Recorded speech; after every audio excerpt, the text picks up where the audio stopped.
Hello, my name is Maria Bermudez. I am the founding member of Disability Advocacy Group at disabilityadvocacygroup.com. I am a Philadelphia attorney serving the greater Philadelphia area and more recently in Puerto Rico. So this is part of a series of informational videos discussing the 5 steps Social Security goes through when they decide whether or not you are disabled. So in prior videos, we talked about, step 1, which is whether or not you're performing work activity at a specific level. Step 2, what are you diagnosed with? Is this a severe impairment? Step 3, whether you meet a listing. Step 3.5, residual functional capacity. Step 4, can you perform the kind of work that you used to do?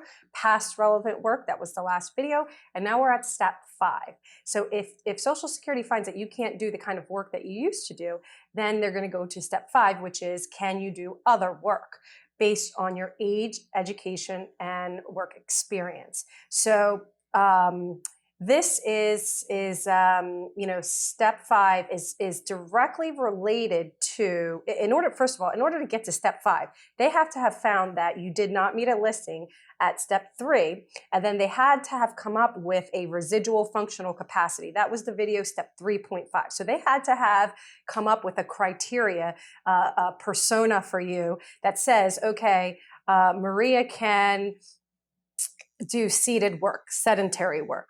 She can occasionally use her hands for typing, for lifting. She can lift up to 10 pounds. She can perform simple routine tasks. So they had to have at step 3.5 come up with this hypothetical, these abilities, your residual functional capacity. So at step 5, what they're doing is they're looking at your residual functional capacity, and then they're saying, is there work out there that this person could do with this criteria? This person who can do seated work, lift up to 10 pounds, who can only occasionally use her hand, her right dominant hand. So at step 5, it's like, okay, can this person who has these capabilities, is there any other work in the national economy that this person could do? So it depends on what the residual functional capacity is. It depends on what they came up with at step 3.5. And so a lot of times during a Social Security hearing, they'll have a vocational expert there that says, the judge will say, okay, this is the criteria we're looking at. Seated person, occasionally using in their hand, lifting up to 10 pounds. Is there work in the national economy that this hypothetical person could do?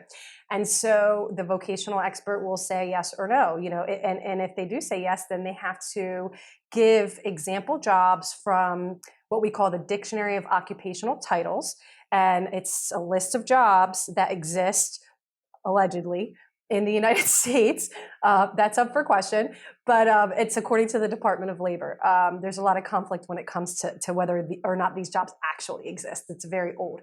But the point is that at step 5, given the functional capacity that the judge has assigned you, is there other work that can be performed? And like I said, sometimes there's a lot of times, most times, at least in the hearings that I hold, there is a vocational expert that testifies as to the Department of Labor and the jobs that exist and what is required of those jobs. So then the judge can make a decision.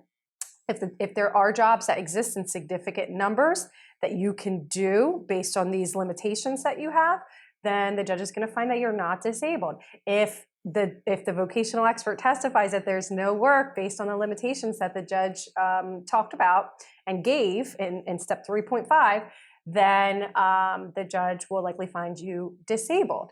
So step 5 is the last step in the process when Social Security looks at whether or not you are disabled. Thank you.